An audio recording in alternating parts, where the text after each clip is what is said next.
ఏనాటి మన లోతైన విశ్లేషణకు స్వాగతం. ఈరోజు మనం ఒక చాలా ఆసక్తికరమైన విషయాన్ని విశ్లేషించబోతున్నాం. దీనికి ప్రధాన ఆధారం శక్తి గవాన్ రాసిన అత్యంత ప్రఖ్యాతమైన పుస్తకం క్రియేటివ్ విజువలైజేషన్. అవును.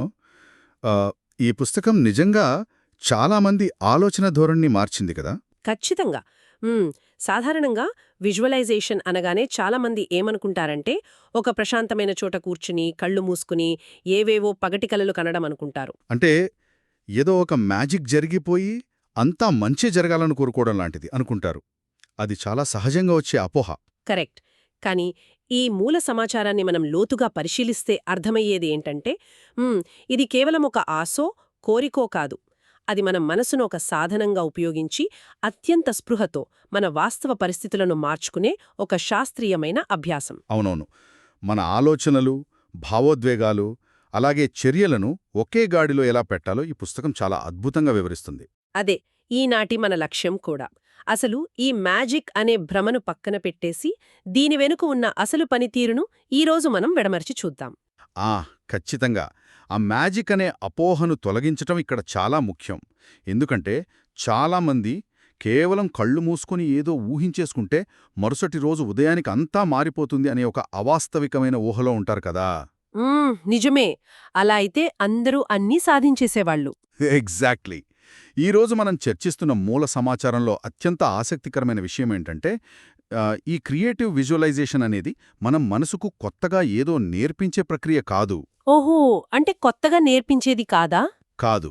మన మనసు ఎప్పుడూ నిరంతరాయంగా చేస్తున్న పనిని ఆ సరైన దారిలో పెట్టుకోవడం గురించి మాత్రమే ఇది చెబుతుంది. శక్తిగవాన్ సిద్ధాంతం ప్రకారం మనకు తెలిసినా తెలియకపోయినా మన మనసు ప్రతి క్షణం మన జీవితాన్ని సృష్టిస్తూనే ఉంటుంది. ఒక్క నిమిషం ఆగండి. ఇక్కడ నాకొక పెద్ద సందేహం వస్తోంది. మనకు తెలిసినా తెలియకపోయినా మనమే మన జీవితాన్ని సృష్టిస్తున్నామంటే ఎవరి జీవితంలోనైనా వైఫల్యం, కష్టం లేదా ఒక అనారోగ్యం వస్తే దానికి వాళ్లే కారణమంటున్నారా? ఇది చాలా సహజంగా వచ్చే అద్భుతమైన ప్రశ్న. అంటే వాళ్లకు తెలియకుండానే ఆ చెడును వాళ్లే ఊహించుకున్నారని చెప్పడం కొంచెం తప్పుబట్టినట్లు, బాధ్యతను వాళ్లమీదే రుద్దినట్లు, లేదా దీనిని శక్తిగవాన్ ఎలా సమర్థిస్తున్నారు? ఇక్కడ ఉద్దేశం తప్పుబట్టడం లేదా బాధ్యతను రుద్దడం ఏమాత్రం కాదు. శక్తిగవాన్ దీనిని ఒక నిందలాగా చెప్పడం లేదు, ఒక యంత్రాంగంలాగా వివరిస్తున్నారు. యంత్రాంగమంటే ఒక మెకానిజం లాగానా? అవును. ప్రతి ఆలోచన, ప్రతి నమ్మకం మన వాస్తవికతను ప్రభావితం చేస్తుంది. అయితే సమస్య ఏమిటంటే సమాజం, మనం పెరిగిన వాతావరణం వల్ల చాలామందిలో అచేతనంగా ఒక ప్రతికూల ఆలోచన విధానం ఏర్పడుతుంది. అంటే తెలియకుండానే నెగటివ్గా ఆలోచించడం అన్నమాట. కరెక్ట్. భయం, ఇతరులు తిరస్కరిస్తారేమో అనే ఆందోళన లాంటి దృశ్యాలను వాళ్లకి తెలియకుండానే వాళ్ల మనసులో పదే పదే ప్లే చేసుకుంటూ ఉంటారు. ఇది కావాలని చేసేది కాదు, అది కేవలం పాత జ్ఞాపకాల ఆధారంగా మనసు చేసుకునే ఒక రక్షణ ఏర్పాటు మాత్రమే. అవుడు. మనం ఏదైనా కొత్త పని మొదలుపెట్టగానే ముందుగా భయమే వస్తుంది కదా? ఖచ్చితంగా. ఆ తర్వాత ఆశ్చర్యకరంగా అలాంటి సంఘటనలే ఎదురైనప్పుడు నాకు ముందే తెలుసు ఇలాగే జరుగుతుందని అనుకుంటారు. ఇక్కడ ముఖ్యమేమిటంటే అచేతనంగా మనం ఎలా ప్రభావితమవుతున్నామో అర్థం చేసుకోవడం. ఓహో, అంటే ఇక్కడ ఎవరినీ నిందించడం లేదు, అసలు ప్రాసెస్ ఏమిటో వివరిస్తున్నారన్నమాట. అచేతనంగా మనం తప్పు చేస్తున్నామని తెలిస్తేనే కదా దాన్ని సరిదిద్దుకునే స్పృహ వస్తుంది. అవును, అక్షరాలా అదే. ఇదంతా వింటుంటే నాకొక పోలిక గుర్తుకొస్తోంది. మనం ఒక కార్లో ప్రయాణిస్తున్నాం. ఇంజిన్ ఎప్పుడూ ఆన్లోనే ఉంటుంది. మనం స్టీరింగ్ పట్టుకుని స్పష్టమైన గమ్యం వైపు నడపకపోతే ఆ కారు దానికదే ఎక్కడికైనా, అంటే గుంతల్లోకో లేదా ఇష్టం లేని చోటకో వెళ్ళిపోతుంది కదా. అవును. విజువలైజేషన్ చెయ్యకపోవడం అంటే ఇలా స్టీరింగ్ వదిలేయడం లాంటిదేనా? ఆ పోలిక చాలా ఖచ్చితంగా సరిపోతుంది. మన మనసు ఎప్పుడూ ఆన్లోనే ఉండే ఒక శక్తివంతమైన కారు ఇంజిన్ లాంటిది. దానికి స్పష్టమైన ఆదేశాలు ఇవ్వకపోతే అది తనంతట తాను పాత భయాలు, నెగటివ్ నమ్మకాల ఆధారంగా ఒక గమ్యాన్ని ఎంచుకుంటుంది. అందుకే మనం తిరిగి ఆ స్టీరింగ్ను ఉద్దేశపూర్వకంగా మన చేతుల్లోకి తీసుకోవాలి. కరెక్ట్. మన మనసుకు ఒక స్పష్టమైన దిశానిర్దేశం చేయాలి. అయితే మన ముందున్న మూల సమాచారం ప్రకారం ఇక్కడే చాలామంది ఒక పెద్ద తప్పు చేస్తారు. ఎలాంటి తప్పు? విజువలైజేషన్ అంటే 1-2 సార్లు పాజిటివ్గా ఆలోచించేసి ఆపేయడం అనుకుంటారు. హ్మ్. కానీ పాత నమ్మకాలు సంవత్సరాల తరబడిలాగైతే ఒక అలవాటుగా మారాయో, ఈ కొత్త వాస్తవికతను కూడా మనసుకు అలవాటు చెయ్యాలి. దీన్నే కండీషనింగ్ అంటారు. సరే, అయితే ఆ స్టీరింగ్ని మన చేతుల్లోకి తీసుకోవడానికి అసలు పద్ధతి ఏమిటో తెలుసుకోవాలనే ఆసక్తి పెరుగుతోంది. ఈ కండీషనింగ్ చేయడానికి మనకు కొన్ని సూత్రాలు అవసరం కదా? అవును, ముఖ్యంగా 3 సూత్రాలున్నాయి. అందులో మొదటిది స్పష్టత. స్పష్టత అంటే నాకొక గొప్ప ఉద్యోగం కావాలి అనో, లేదా నేను ఆర్థికంగా స్థిరపడాలి అనో పైపైన కోరుకోవడం కాకుండా ఇంకా లోతుగా వెళ్ళాలా? ఖచ్చితంగా లోతుగా వెళ్ళాలి. మన మెదడుకి అస్పష్టమైన కోరికలకు, స్పష్టమైన లక్ష్యాలకు మధ్య ఉన్న తేడా తెలియాలి. ఒక సాధారణ ఆలోచనకు, ఒక గట్టి నిర్ణయానికి మధ్య తేడా ఆ స్పష్టతలోనే ఉంటుంది. అంటే మనసుకి అంత స్పష్టత ఎందుకు అవసరమంటారు? ఉదాహరణకు, ఒక సొంత ఇల్లు కావాలనుకోవడమనేది ఒక అస్పష్టమైన కోరిక. అలా కాకుండా, ఆ ఇల్లు ఎక్కడుంది, దాని రంగు ఏమిటి, ఇంట్లోకి వెలుతురు ఎలా పడుతోంది, ఆ సమయంలో కుటుంబ సభ్యులు ఏం మాట్లాడుకుంటున్నారు, ఇవన్నీ ఒక సినిమా దృశ్యంలా ఊహించుకోవాలి. వావ్! అంటే ఒక డైరెక్టర్ సినిమా సీన్ రాసుకున్నట్టన్మాట. అవునవును. ఎంత స్పష్టత ఉంటే మనసు దాన్ని సాధించడానికి అవసరమైన అవకాశాలను బయట ప్రపంచంలో అంత సులభంగా గుర్తిస్తుంది. ఒక బ్లూ ప్రింట్ ఇస్తేనే కదా సరైన భవనం కట్టగలం. ఇది వినడానికి చాలా బాగుంది. మనకు కావలసిన భవిష్యత్తుకు ఒక స్పష్టమైన బ్లూ ప్రింట్ గీసుకున్నాం. కానీ నేను నిజాయితీగా ఒక విషయం అడగాలి. అడగండి. నేను ఎంత స్పష్టంగా ఊహించుకున్నా అది కేవలం నా ఊహ మాత్రమే అని నా మెదడుకి తెలుసు కదా. ఇది నిజం కాదు, నువ్వు కేవలం ఒక కుర్చీలో కూర్చొని ఊహించుకుంటున్నావు అని మనసుకు అర్థమైపోతుంది. నిజమే. లాజికల్గా ఆలోచిస్తే అలానే అనిపిస్తుంది. మరి ఆ పరిస్థితిలో ఉపచేతన మనసును, అంటే మన సబ్ కాన్షియస్ మైండ్ని ఎలా నమ్మిస్తాం? ఇక్కడే అసలైన రహస్యం దాగి ఉంది. ఈ ప్రక్రియలో అత్యంత కీలకమైన రెండవ సూత్రం భావోద్వేగం. హ్మ్, మన ఉపచేతన మనసుకు మనం మాట్లాడే పదాలు, మనం చూపే లాజిక్ అర్థం కావు. అవునా? మరి దానికేమర్థమవుతుంది? దానికి తెలిసిన ఏకైక భాష అనుభూతి లేదా భావోద్వేగం. మనం ఎంత స్పష్టమైన చిత్రాన్ని ఊహించినా అందులో భావోద్వేగం లేకపోతే మెదడు దానిని కేవలం ఒక ఊహా చిత్రంలాగే చూస్తుంది, నమ్మదు. ఓహో, అంటే ఫీలింగ్ అనేది చాలా ముఖ్యమన్నమాట. ఖచ్చితంగా. ఉదాహరణకు, ఒక అద్భుతమైన కెరియర్ విజయాన్ని ఊహించుకుంటూ లోపల మాత్రం ఆందోళనగా ఫీలవుతున్నామనుకోండి, అక్కడొక వైరుధ్యం వస్తుంది. మెదడు ఆ ఆందోళననే నిజమనుకుంటుంది. ఎగ్జాక్ట్లీ. అలా కాకుండా ఆ విజయం సాధించినప్పుడి సంతోషాన్ని, ఆత్మవిశ్వాసాన్ని, ఆ ప్రశాంతతను అప్పటికప్పుడే అనుభూతి చెందితే ఆ ఎమోషన్ అనేది ఒక ఇంధనంలా పనిచేసి ఆ ఆలోచనకు ప్రాణం పోస్తుంది. అద్భుతం. అంటే ఆలోచన అనేది కేవలం ఒక నమూనా అయితే, భావోద్వేగం అనేది దానికి ప్రాణం పోసే శక్తి అన్నమాట. మనమేదో భవిష్యత్తులో సాధిస్తామని ఎదురుచూడటం కాదు, ఆ ఇప్పుడు ఈ క్షణంలో ఆ ఆనందాన్ని అనుభవించాలి. అవును, అప్పుడే మనసు నమ్ముతుంది. అయితే ఈ నమ్మకాన్ని పదిలపరుచుకోవడానికి మూడవ సూత్రం చాలా అవసరం. అదే పునరావృతం, అంటే రిపిటీషన్. రిపిటీషన్. దీని వెనుకున్న సైన్స్ ఏమిటో కొంచెం వివరిస్తారా? ప్రతిరోజూ చేయటం ఎందుకు అంత ముఖ్యం? మన మెదడులో ఆలోచనా సరళి అనేది ఒక అడవిలో దారిలాంటిది. ఒకే దారిలో ప్రతిరోజు నడిస్తే అక్కడ దట్టంగా ఉన్న మొక్కలు తగ్గిపోయి క్రమంగా ఒక స్పష్టమైన కాలిబాట ఎలా ఏర్పడుతుందో మన మెదడు కూడా అంతే. భలే చెప్పారు. అంటే పాత ఆలోచనలు ఇప్పటికే పెద్ద దారుల్లాగా మారిపోయాయా? అవును, పాత భయాలు, అభద్రతాభావాలు ఇప్పటికీ విశాలమైన రహదారుల్లా మన మెదడులో స్థిరపడిపోయాయి. ఇప్పుడు మనం ఉద్దేశపూర్వకంగా చేస్తున్న ఈ స్పష్టమైన ఆ భావోద్వేగంతో కూడిన ఆలోచనను కేవలం ఒక రోజు చేస్తే అది చిన్న అడుగుజాడలా మాత్రమే ఉంటుంది. కరెక్ట్, గాలికి చెరిగిపోతుంది. అందుకే దాన్ని ప్రతిరోజూ పునరావృతం చేయడం వల్ల మెదడులోని నరాల మార్గాలు కొత్తగా నిర్మించబడతాయి. పాత నెగటివ్ మార్గాలు వాడకం లేక బలహీనపడిపోతాయి. దీన్నే మనం అభ్యాసం ద్వారా మనసును మార్చుకోవడం అంటాం. స్పష్టత, భావోద్వేగం మరియు పునరావృతం. ఈ 3 సూత్రాలు ఎలా పనిచేస్తాయో చాలా లాజికల్గా అర్థమైంది. అవును కదా? అయితే మన ముందున్న ఈ మూల సమాచారంలో నన్ను అత్యంత లోతుగా ఆలోచింపజేసిన మరో విషయం ఉంది. అదేమిటంటే అంతర్గత సమతుల్యత, అలైన్మెంట్ అంటారు కదా. ఇది చాలా ముఖ్యమైన టాపిక్. మనం ఎంత స్పష్టంగా విజువలైజ్ చేసినప్పటికీ అసలు ఆ కోరికలు ఎక్కడ నుండి పుడుతున్నాయన్నది చాలా ముఖ్యం కదా. ఒకవేళ ఆ కోరికలు తప్పు స్థానం నుండి వస్తే ఏమవుతుంది? మ్మ్.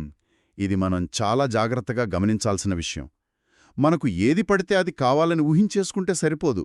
అసలు ఆ కోరిక వెనుక ఉన్న మూలమేమిటి? అంటే ఇతరులను చూసి తెచ్చుకున్న కోరికలా లేక మన సొంత కోరికలా అని చెక్ చేసుకోవాలా? ఖచ్చితంగా. ఉదాహరణకు, ఒక వ్యక్తికి చాలా పెద్ద ఇల్లు కొనుక్కోవాలని తీవ్రమైన కోరికుండొచ్చు.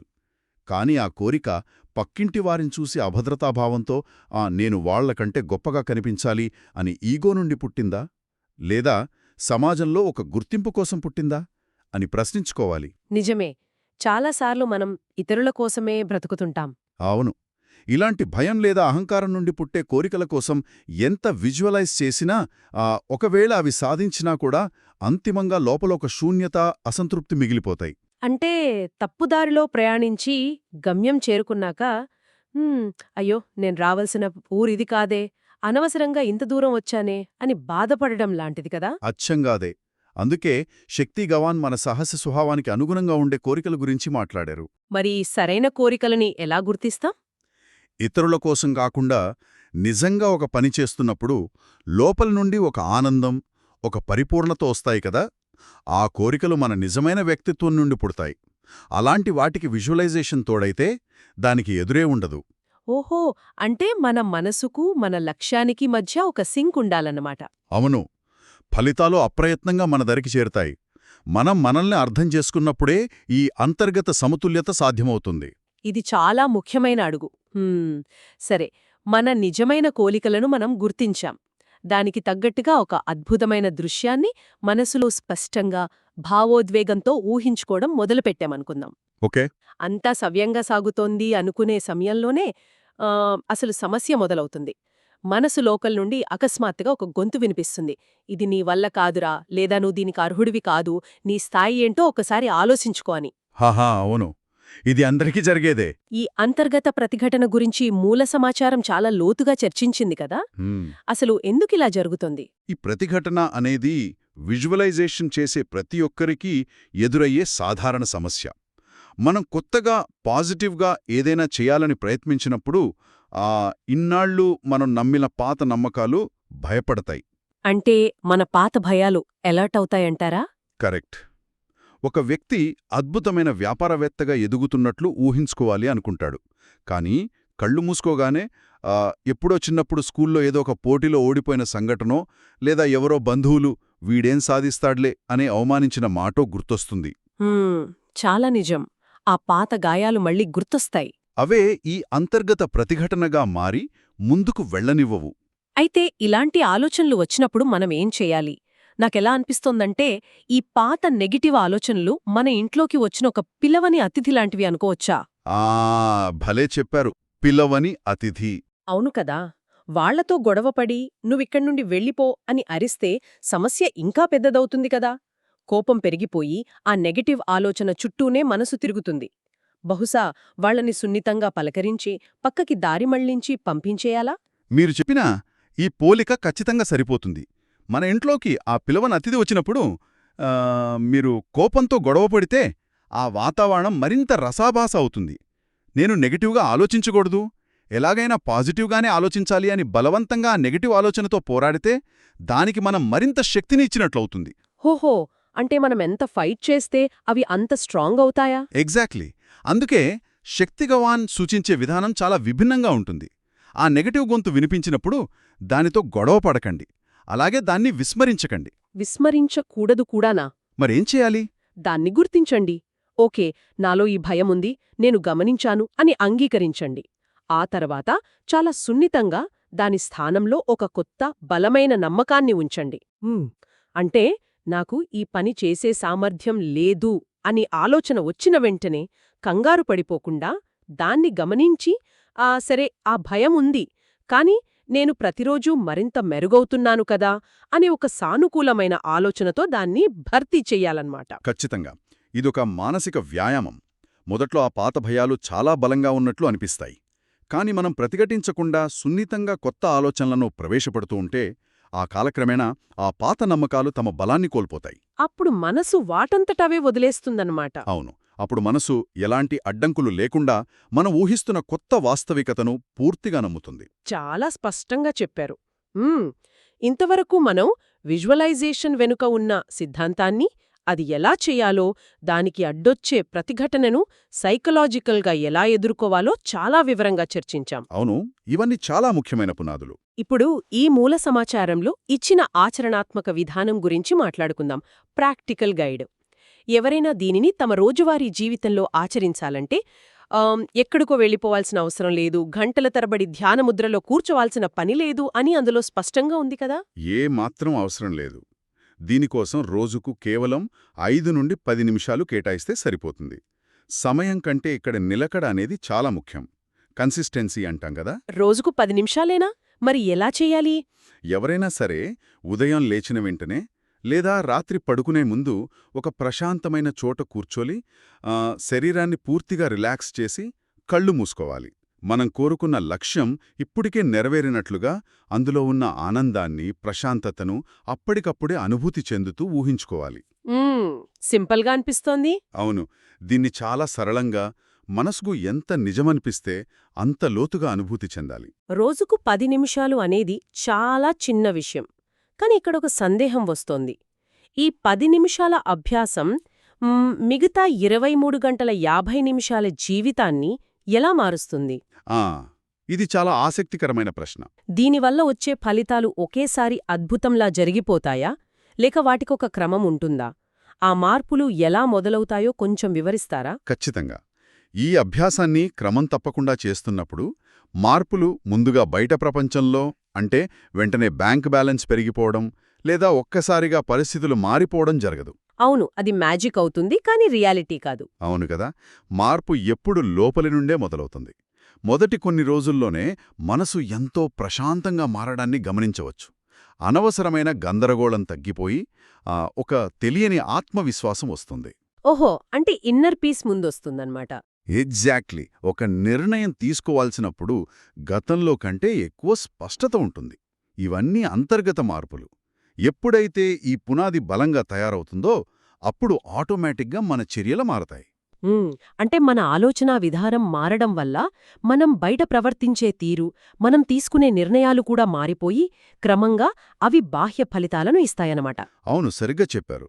అంతర్గత ప్రశాంతత వలన మన పనితీరు మెరుగుపడుతుంది, ఇతరులతో సంబంధాలు బలపడతాయి.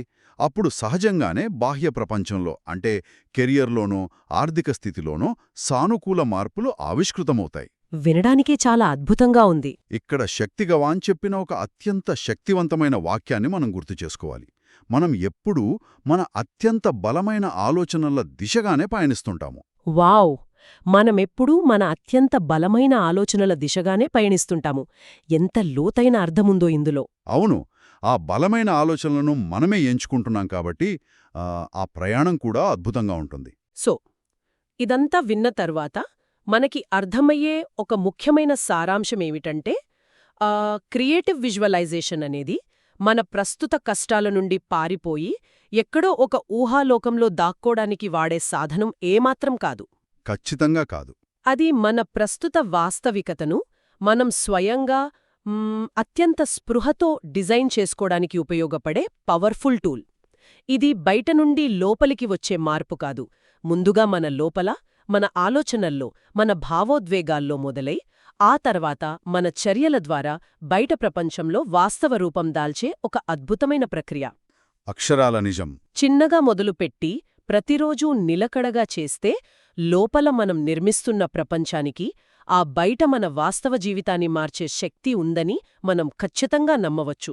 ముమ్మాటికి నిజం. మన ఆలోచనల స్టీరింగ్ను మనం పట్టుకొని మన జీవితానికి సరైన దిశానిర్దేశం చేయాల్సిన సమయమిది. ఇంతటి అర్థవంతమైన చర్చని ముగించే ముందు మనం ఇందాక మాట్లాడుకున్న ఆ శక్తి గవాన్ వాక్యం ఆధారంగా ఒక చిన్న కాని చాలా లోతైన ఆలోచనతో ఈ విశ్లేషణను ముగిద్దామనుకుంటున్నాను. ఖచ్చితంగా. మన జీవితాలు మన అత్యంత బలమైన ఆలోచనల దిశగానే పయనిస్తుంటాయన్నది వాస్తవం. అయితే ఈ లోతైన విశ్లేషణను వింటున్న ఖచ్చితంగా ఈ క్షణంలో మనందరం ఒక్కసారి మనలోకి మనం చూసుకుని అడగాల్సిన ప్రశ్నొకటుంది. మన మనసులో ప్రస్తుతమున్న అత్యంత బలమైన ఆలోచన ఏమిటి? ఆ ఒక్క ఆలోచన ఇప్పుడు మన జీవితాలను ఏ దిశగా నడిపిస్తోంది? ఈ ప్రశ్నను మనతోనే ఉంచుకుని అన్వేషిద్దాం.